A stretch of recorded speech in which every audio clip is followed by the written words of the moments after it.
પાટણના અનાવાડામાં વૈદિક સરસ્વતી નદીના કિનારે આવેલી હરિઓમ ગૌશાળા અને ગૌ હોસ્પિટલના લાભાર્થે શ્રીમદ ભાગવત કથા 7 ડિસેમ્બર સુધી ચલાઈ હતી। કથાના છઠ્ઠા દિવસે રાત્રે ગૌ માતાના લાભાર્થે ભવ્ય લોક ડાયરાનું આયોજન કરવામાં આવ્યું હતું। આ ધાર્મિક અને સાંસ્કૃતિક પ્રસંગે સુપ્રસિદ્ધ કલાકારો રાજભા ગઢવી, કીર્તિદાન ગઢવી અને રાજદાન ગઢવી સહિતના કલાકારોએ ઉપસ્થિત રહ્યા હતા।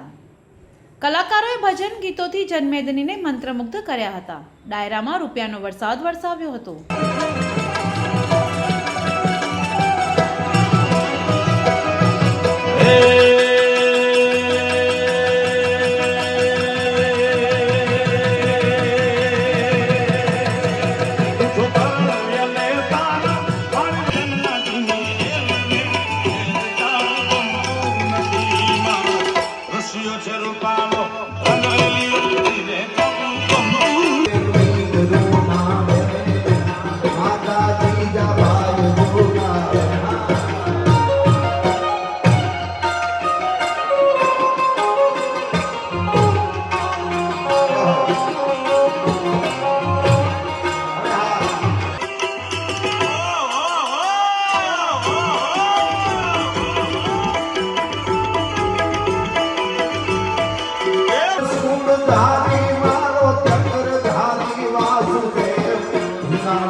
પાટણ સ્થિત અનાવાડા રોડ ખાતે આવેલી હરિઓમ ગૌશાળાની બીમાર ગૌમાતાના લાભાર્થે આયોજિત આ લોક ડાયરામાં સુપ્રસિદ્ધ કલાકારોએ એક સાથે ભજન અને ગીતોની રમઝટ બોલાવી હતી, જેનાથી ઉપસ્થિત જનમેદની મંત્રમુગ્ધ બની હતી।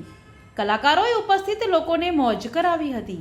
આ ડાયરો સાંભળવા માટે મોટી સંખ્યામાં લોકો ઉમટી પડ્યા હતા અને બીમાર ગૌમાતા તેમજ ગૌશાળાના લાભાર્થે દિલ ખોલીને રૂપિયાનો વરસાદ કર્યો હતો।